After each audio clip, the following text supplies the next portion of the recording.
Welcome back. This is Bernardi. Now, in the days 5 years ago when I started my own political party, I actually thought I could influence politics, or the right side of politics, I should say, with intellectually consistent and actually principled policy decisions. See, back then I knew the Liberals were losing their way and they risked fading away unless there wasn't actually a safety valve for people to express their unhappiness, but not send the country into the embrace of the left. I'm sorry to say it didn't work, but I'm not sorry that I tried. It's better to have a go and not succeed than do nothing but complain. But perhaps if my party had continued for a couple of decades and done that long, slow slog, it might have gained some traction. But there were some reasons it didn't continue. And the most compelling one was the results. Despite spending millions of dollars on a campaign, we were beaten by the animal justice people and the pro-marijuana party people. That sent me a message.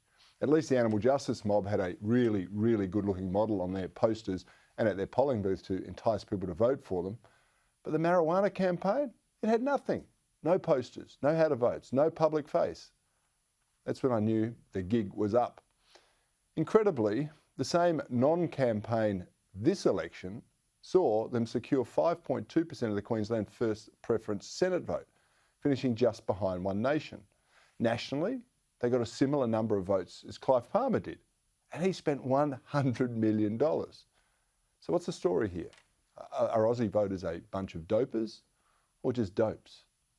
The push to legalise marijuana has been on for ages. It's policy for the Green Left, whose website states their aim is to, quote, legalise the production, the sale and use of cannabis and cannabis products for recreational use.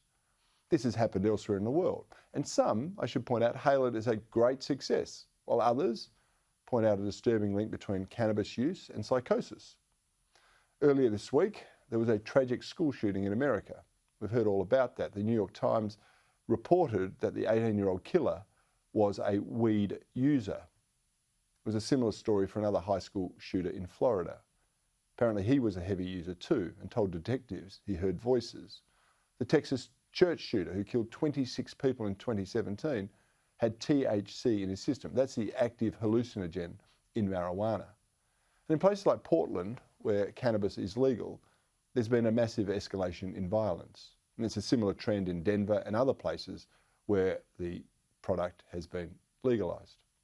Now, that's not to say that there is a direct link to marijuana use and crazed violence, but I do think there's plenty of evidence that regular use of cannabis, particularly by young people, can cause psychosis and other mental health issues. Psychosis and mental health issues, well, they're often a significant factor in violent and extremist behaviour. So, the question, is the push for legal dope a smart move or one of the dopiest things that we can do?